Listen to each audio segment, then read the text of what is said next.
Hi, வணக்கம். எல்லோரும் எப்படி இருக்கீங்க? ஹோப் நல்லா இருப்பீங்கன்னு நம்புகிறேன். இன்றைக்கி வீட்டிலே ஹெல்த்தியாக கொத்து சப்பாத்தி எப்படி செய்கிறதுன்னு தான் பார்க்க போகிறோம். ரொம்ப ஈஸி தான்.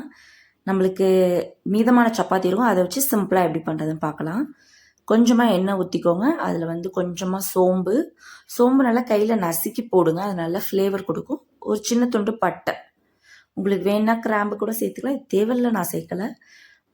கொஞ்சமாக வெங்காயம், அது கொஞ்சம் வதங்கின பிறகு தக்காளி போட்டுக்கோங்க. தக்காளி நல்லா வதங்கிடும். கொஞ்சமாக இஞ்சி பூண்டு போட்டுக்கோங்க. அது நான் அந்த கிளிப்பை எடுக்க மறந்துட்டேன். இஞ்சி பூண்டு போட்டு நல்லா வதக்கிக்கோங்க. அது எப்படின்னா நல்லா ரொம்ப ப்ரௌன் ஆகிடக்கூடாது, பட் அதோட ரா ஸ்மெல் போகிற அளவுக்கு நல்லா வதக்கிக்கோங்க. அது வதங்கின பிறகு ஒரு முட்டையை உடச்சி ஊற்றிக்கோங்க. உடச்சி ஊற்றி அந்த முட்டை நல்லா சுண்டு வரணும். அதில் கொஞ்சமாக உப்பு, பெப்பர் தூள் போட்டுக்கோங்க.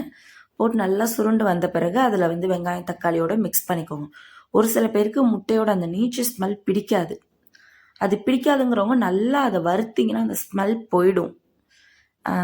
ஒரு சில பேருக்கு அந்த கொஞ்சம் அந்த நீச்சு ஸ்மெல், அந்த ரா ஸ்மெல் பிடிக்கும் முட்டையிலலாம்.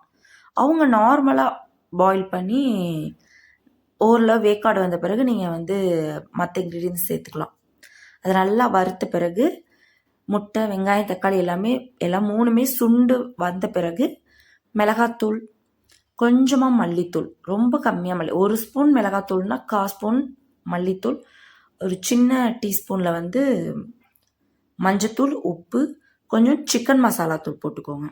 உங்களுக்கு பிடிச்ச சிக்கன் போடலாம், மட்டன் போடலாம், கரம் மசாலா தூள் எது வேணாலும் போட்டுக்கோங்க உங்களுக்கு பிடிச்சது. அதை போட்டு ஒரு பரட்டிக்கோங்க.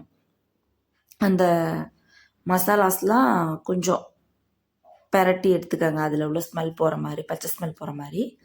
அதை பரட்டின பிறகு நீங்கள் சாஸ் வகைகள் சேர்த்துக்கோங்க. உங்களுக்கு விருப்பம்னா சேர்த்துக்கோங்க. இது ஆப்ஷனல் தான்.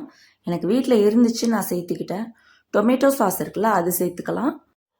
சோயா சாஸ் சேர்த்துக்கோங்க. அதாவது டார்க் சோயான்னு இருக்கும். டார்க் சோயா வந்துச்சுன்னா அது கொஞ்சமாக சேர்த்துக்கோங்க, ரொம்ப சேர்க்காதீங்க. ஏன்னா ஓவராக அது ஒரு மாதிரி பிளாக் கலர் கொடுத்துரும், கசப்பு தட்டும். ஸோ சோயா சாஸ் சேர்த்துக்கோங்க. அது ரெண்டுத்தையும் போட்டு நல்லா பரட்டிக்கோங்க.